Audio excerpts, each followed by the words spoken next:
Hello students, welcome to Techno Science Club. Welcome to the topic 10th class physical science subject paper ని ఎలా correct చేస్తారు, ఎలా దిద్దుతారు. 10th class examinations అయిపోయాయి. Correction ప్రాసెస్ని త్వరలో start చేయబోతున్నారు. 19th నుంచి 26th వరకు చాలా సెంటర్స్లో 10th class papers correction start చేయబోతున్నారు. దీని సందర్భంగా టీచర్స్, నాలాంటి గవర్నమెంట్ టీచర్స్ 10th క్లాస్ పేపర్స్ని ఏ విధంగా దిద్దుతారు, ఏ క్వశ్చన్కి ఎన్ని మార్క్స్, ఎలా రాస్తే ఎన్నెన్ని మార్క్స్ వేస్తారు అనేటటువంటి పూర్తి వివరాలను ఈరోజు మనం ఈ క్లాస్లో తెలుసుకుందాం. ఈ వీడియోను పూర్తిగా చూడండి, లైక్ చేయండి, షేర్ చేయండి, సబ్స్క్రైబ్ చేయడం మాత్రం మర్చిపోకండి. Let's go into the topic.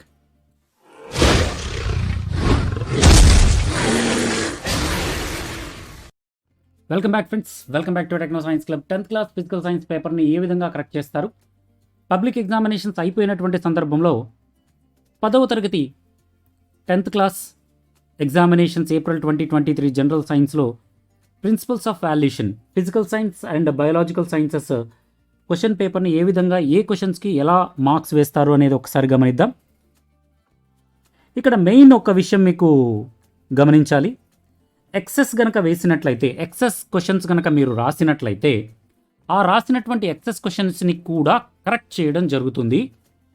కాకపోతే ఉన్నటువంటి క్వశ్చన్ మరియు ఎక్స్ట్రాగా రాసినటువంటి క్వశ్చన్, ఈ రెండు క్వశ్చన్స్లో ఏ క్వశ్చన్కి అయితే ఎక్కువ మార్కులు పడ్డాయో ఆ క్వశ్చన్ని మాత్రమే కన్సిడర్గా తీసుకొని మిగతా క్వశ్చన్ని వదిలేయడం జరుగుతుంది.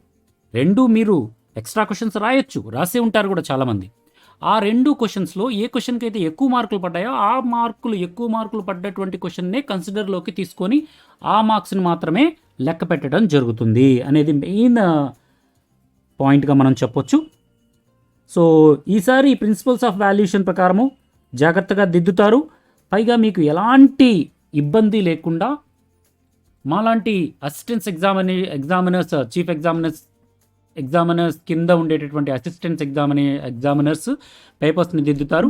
వారి కింద కొంతమంది అసిస్టెంట్స్ని నియమించడం జరిగింది. వారు మేము దిద్దినటువంటి పేపర్స్కి మార్క్స్ వేయడం జరుగుతుంది.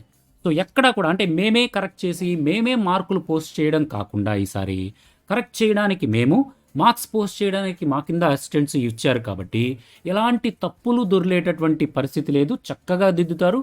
ఎలాంటి రీవెరిఫికేషన్ కానీ, రీచెకింగ్ కానీ, ఎలాంటి పరిస్థితుల్లో తేడా ఏమీ రాదు. మీకు ఒకవేళ మీకు రిజల్ట్ వచ్చిన తర్వాత రీవెరిఫికేషన్ కానీ, రీచెకింగ్ కానీ, రీకరెక్షన్ కానీ మీరు పెట్టుకున్నా కూడా అంత ఎక్కువ తేడా అస్సలు రాదు అనేటటువంటి ఉద్దేశాన్ని ఇక్కడ నాకు అర్థమవుతుంది. కాబట్టి దాని పరంగా మీరు ఎలా దిద్దుతారు ఏంటి ఒకసారి గమనించినట్లయితే,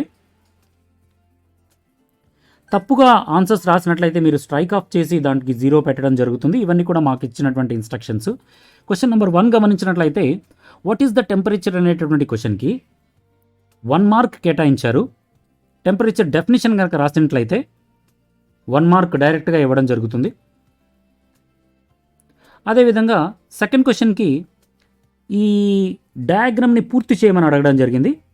ఇక్కడ మీడియం ఏ అనేది రేరర్ మీడియం, మీడియం బి అనేది డెన్సర్ మీడియంగా ఇచ్చి లైట్ రేరర్ మీడియం నుంచి డెన్సర్ మీడియంలోకి వెళ్ళినప్పుడు ఎలా బెండ్ అవుతుంది అని ఇవ్వడం జరిగింది. ఇక్కడ గమనించండి, ఇక్కడ మీరు గమనించినట్లయితే ఇక్కడ రేరర్ మీడియం నుంచి డెన్సర్ మీడియంలోకి బెండ్ అయ్యేటప్పుడు అది నార్మల్కి దగ్గరగా బెండ్ అవ్వడం జరుగుతుంది. ఈ విధంగా ఇలా ఒక్క గీత గీసినట్లయితే 1 మార్క్ ఈజీగా ఇచ్చేస్తారు.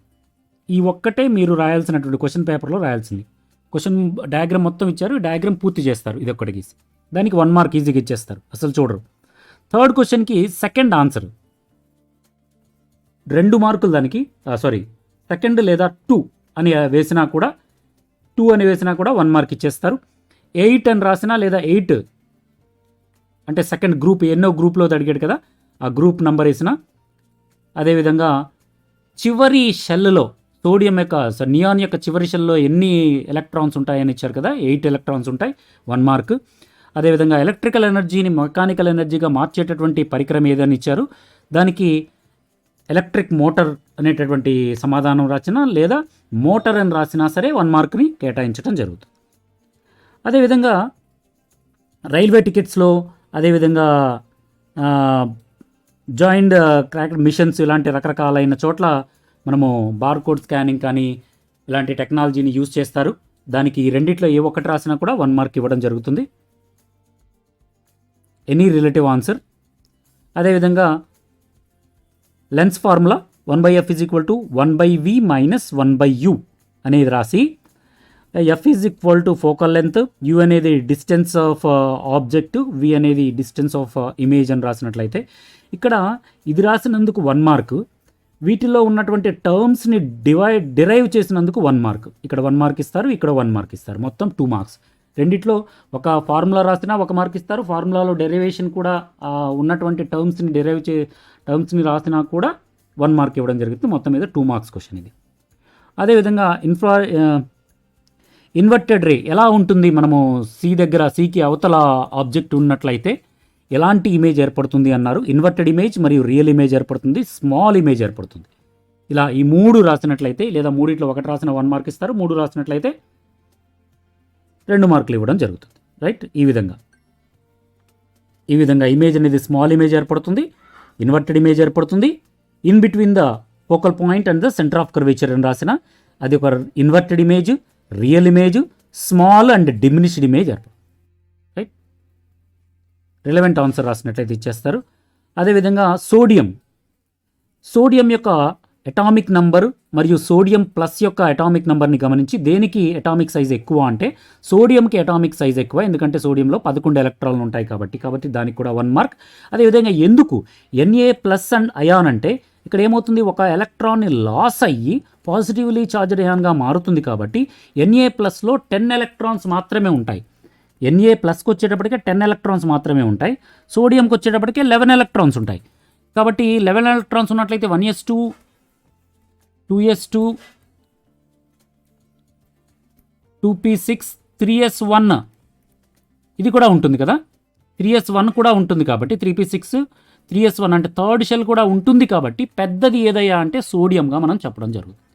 రైట్ ఫ్రెండ్స్, ఈ విధంగా సోడియం ఎక్స్ప్లెనేషన్ ఇచ్చినందుకు 1 మార్కు.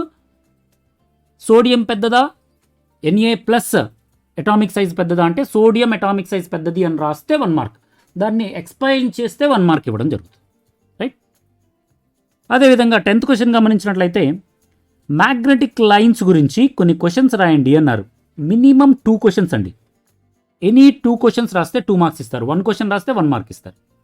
మినిమంగా 2 మార్క్స్, 2 క్వశ్చన్స్ రాయాలి. రైట్, అదేవిధంగా 11th క్వశ్చన్ గమనించినట్లయితే టోటల్ ఇంటర్నల్ రిఫ్లెక్షన్, దానికి ఫస్ట్ క్వశ్చన్కి answer total internal reflection. Second question diamond ఎందుకు హైగా మెరుస్తుంది అంటే టోటల్ ఇంటర్నల్ రిఫ్లెక్షన్ వల్ల దాని రిఫ్రాక్టివ్ ఇండెక్స్ 2.42 ఉంటుంది కాబట్టి హై రిఫ్రాక్టివ్ ఇండెక్స్ వల్ల టోటల్ ఇంటర్నల్ రిఫ్లెక్షన్ జరుగుతుంది. అదేవిధంగా క్రిటికల్ యాంగిల్ కూడా వెరీ లెస్గా ఉంటుంది, 24.4గా ఉంటుంది కాబట్టి ఇవన్నీ కూడా ఈ 3 పాయింట్లు, ఒక పాయింట్ రాస్తే 1 మార్కు, ఈ పాయింట్ రాస్తే 1 మార్కు, ఈ పాయింట్ రాస్తే 1 మార్క్, మొత్తం కూడా 3 మార్క్స్ ఇవ్వడం జరుగుతుంది. ఇంకొక పాయింట్ లాస్ట్లో ఆ డైమండ్ గురించి, డైమండ్ ఎందుకు అలా మెరుస్తుంది, టోటల్ ఇంటర్నల్ రిఫ్లెక్షన్ ఎలా జరుగుతుంది రాసినందుకు 1 మార్క్. ఇట్లా పాయింట్స్ వైజ్గా ఈ 4 పాయింట్స్లో ఒక్కొక్క పాయింట్కి 1 మార్క్ చొప్పున కేటాయించడం జరుగుతుంది. మీరు ఎన్ని పాయింట్స్ రాస్తే, ఎన్ని రిలేటివ్ పాయింట్స్ రాస్తే దాన్ని తగ్గట్టుగా మార్కులు ఇవ్వడం జరుగుతుంది. అదేవిధంగా ఎస్ ఆర్బిటాల్ బొమ్మ గీసినందుకు 1 మార్కు, పి ఆర్బిటాల్స్ 3 గీసినందుకు ఒక్కొక్క దానికి 1 మార్క్, మొత్తం 4 మార్క్స్. రైట్, మీరు పి ఆర్బిటాల్స్ చాలామంది తప్పు చేస్తూ ఉంటారు. వాటి యొక్క యాక్సిస్, ఎక్స్ యాక్సిస్ అడ్డంగా, వై యాక్సిస్ ఏమో ఇలా నిలువుగా వెర్టికల్గా, జెడ్ యాక్సిస్ ఏమో ఇలా అడ్డంగా, ఇలా రాయాలి. ఇవన్నీ కూడా కామన్గా ఉంటాయి, యాక్సిస్లు మారుస్తాం అంతే. అదేవిధంగా 13th క్వశ్చన్ గమనించినట్లయితే లెడ్, దాంట్లో ఉన్నటువంటిది లెడ్ పీబీ అంటాం. ఒక టేబులర్ ఫామ్ ఇచ్చి కింద ఆన్సర్స్ ఇచ్చారు. మెటల్ ఐరన్ యొక్క ఓర్ ఏంటంటే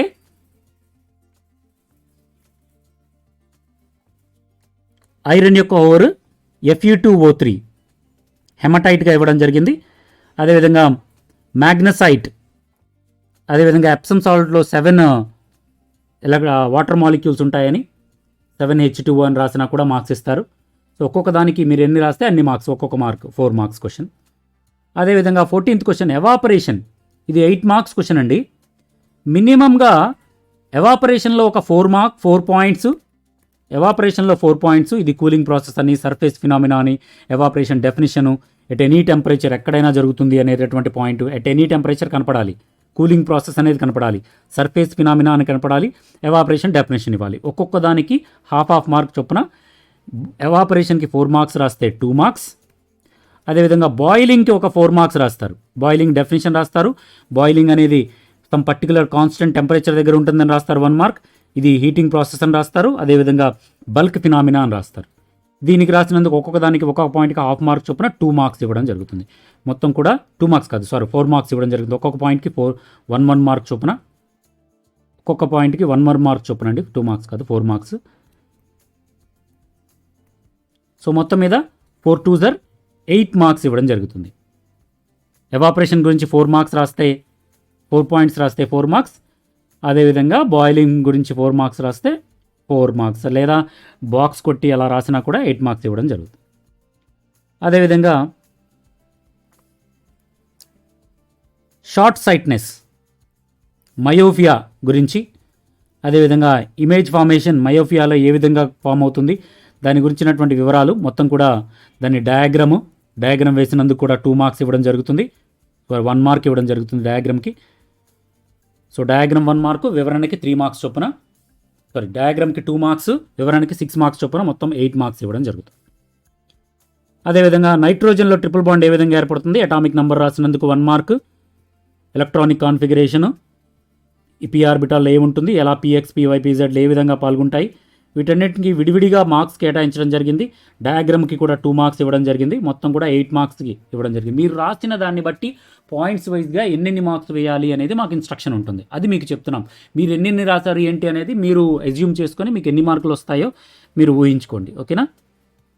అదేవిధంగా ఇక లాస్ట్ క్వశ్చన్ గమనించినట్లయితే దాంట్లో కూడా ఒక్కొక్క పాయింట్కి ఒక్కొక్క మార్క్స్ చొప్పున. సోప్ ఈ విధంగా ఫామ్ అవుతుంది. సోప్ యొక్క డయాగ్రామ్ వేసినందుకు, మిసిలీ డయాగ్రామ్ వేసినందుకు 1 మార్క్, 2 మార్క్స్ ఇవ్వడం జరుగుతుంది. సోప్ యొక్క తలా తోక 2 వేసినందుకు, హైడ్రోఫోబిక్ అండ్ హైడ్రోఫోలిక్ అండ్ వేసినందుకు, సోప్ మాలిక్యూల్ ఫార్మేషన్ రాసినందుకు 2 మార్క్స్, దాని గురించి ఇన్ఫర్మేషన్ రాసినందుకు 1 మార్క్. మొత్తం మీద 8 మార్క్స్ని ఒక్కొక్క పాయింట్కి ఒక్కొక్క మార్క్ చొప్పున కేటాయించడం జరుగుతుంది. డయాగ్రామ్ కూడా 1 మార్క్. అది లేకపోతే సోప్ ఫార్మేషన్ ఏ విధంగా జరుగుతుంది, మిసిలీలో అది కాకుండా, సోప్ పార్టికల్ కాకుండా సోప్ ఫార్మేషన్ ఏ విధంగా జరుగుతుంది అనేది డయాగ్రామ్కి 2 మార్క్స్ ఇవ్వడం జరిగింది. మిగతా పాయింట్స్ అన్ని రాసినందుకు ఒక్కొక్క పాయింట్కి ఒక్కొక్క మార్క్ చొప్పున మొత్తం 8 మార్క్స్ ఈ విధంగా డిస్ట్రిబ్యూషన్ చేయడం జరిగింది. ఇక ఓమ్స్ లా డెఫినేషన్ రాసినందుకు 1 మార్క్, ఫార్ములా రాసినందుకు 1 మార్క్, ఎయిము రాసినందుకు 1 మార్క్, మెటీరియల్ రాసినందుకు 2 మార్క్స్, ప్రొసీజర్ రాసినందుకు 2 మార్క్స్, ఆ పట్టిక అది వేసినందుకు 1 మార్క్, డయాగ్రామ్ గీసినందుకు 1 మార్క్, లాస్ట్లో అబ్జర్వేషన్స్ రాసినందుకు 1 మార్క్గా ఇవ్వడం జరిగింది. మొత్తం కూడా 8 మార్క్స్గా డివైడ్ చేయడం జరిగింది. రైట్. వాటర్ క్రిస్టలైజేషన్ అంటే ఏంటి, డెఫినేషన్ రాసినందుకు 2 మార్క్స్, యాక్టివిటీ 2-3 పాయింట్స్ రాసి డయాగ్రామ్ వేసినందుకు 4 మార్క్స్, లాస్ట్లో కంక్లూజన్ అది రాసినందుకు కూడా 2 మార్క్స్ ఇవ్వడం జరిగింది. మొత్తం కూడా 1 2 3 4 5 6. దీంట్లో 4 మార్క్స్ యాక్టివిటీ రాసినందుకు, 2 మార్క్స్ డెఫినేషన్ రాసినందుకు, అండ్ 2 మార్క్స్ వచ్చేటప్పటికే డయాగ్రామ్ వేసినందుకు. మొత్తం మీద 8 మార్క్స్ ఇవ్వడం జరిగింది. ఈ విధంగా ఫిజికల్ సైన్స్ పేపర్ వాల్యుయేషన్, ఈ ప్రిన్సిపల్స్ ఆఫ్ వాల్యుయేషన్ని బట్టి ఏ పాయింట్కి ఎన్నెన్ని మార్కులు కేటాయించాలి అనేది గవర్నమెంట్ టీచర్స్కి ఇన్స్ట్రక్షన్స్ ఇస్తారు. దాన్ని బట్టి కరెక్షన్ చేయడం జరుగుతుంది, దిద్దడం జరుగుతుంది. కాబట్టి మీకు ఎలాంటి ప్రాబ్లము, దిద్దటంలో ఎలాంటి ప్రాబ్లము రాదండి. పక్కా ఏర్పాట్లు చేయడం జరిగింది. దిద్దే విషయంలో కానీ, కౌంటింగ్ విషయంలో కానీ, రీవెరిఫికేషన్ కానీ, రీకౌంటింగ్ కానీ, కరెక్షన్ కానీ రాకుండా ఉండే విధంగా గవర్నమెంట్ తగినటువంటి జాగ్రత్తలు తీసుకోవడం జరిగింది. కాబట్టి విద్యార్థులు మీరు ఎవరు కూడా గవర్నమెంట్ని బ్లేమ్ చేయొద్దు, దిద్దినటువంటి టీచర్స్ని బ్లేమ్ చేయొద్దు. మీరు ఎంతైతే విషయం రాశారో పేపర్లో దానికి తగ్గట్టుగానే మీకు మార్క్స్ కేటాయించడం జరుగుతుంది అనే విషయాన్ని అర్థం చేసుకొని దానిని బట్టి మీరు మంచి మార్క్స్ 10th క్లాస్లో సాధించాలని కోరుకుంటూ టెక్నో సైన్స్ క్లబ్ తరపున అందరికీ కూడా ఆల్ ద బెస్ట్ చెప్తూ థ్యాంక్ యూ ఫర్ వాచింగ్. ఈ వీడియో కనుక మీకు నచ్చినట్లయితే, ఉపయోగపడినట్లయితే ప్లీజ్ లైక్ చేయండి, మీ ఫ్రెండ్స్ అందరికీ సోషల్ మీడియా ద్వారా షేర్ చేయండి, సబ్స్క్రైబ్ చేయడం మాత్రం మర్చిపోకండి. సబ్స్క్రైబ్ బటన్ ప్రక్కన ఒక బెల్ సింబల్ ఉంటుంది, ఆ బెల్ సింబల్ని ప్రెస్ చేసి ఆల్ అనేటటువంటి ఆప్షన్ ఎంచుకోవడం ద్వారా మన ఛానల్లో ఏ న్యూ వీడియో అప్లోడ్ చేసినా వెంటనే మీ మొబైల్కి నోటిఫికేషన్ రూపంలో మన ఛానల్లో వీడియో పెట్టారు అనేటువంటి విషయం అందుతుంది. కాబట్టి please like, share and subscribe. Thank you for watching. జై హింద్. అదేవిధంగా పాలిటెక్నిక్కి సంబంధించినటువంటి వీడియో సిరీస్ కూడా మరి ప్రతిరోజు సాయంత్రం లైవ్లు వస్తున్నాయి, వీడియోస్ వస్తున్నాయి, చూస్తూ ఉండండి. All the best to all of you. Thank you for watching. జై హింద్. వందే మాతరం.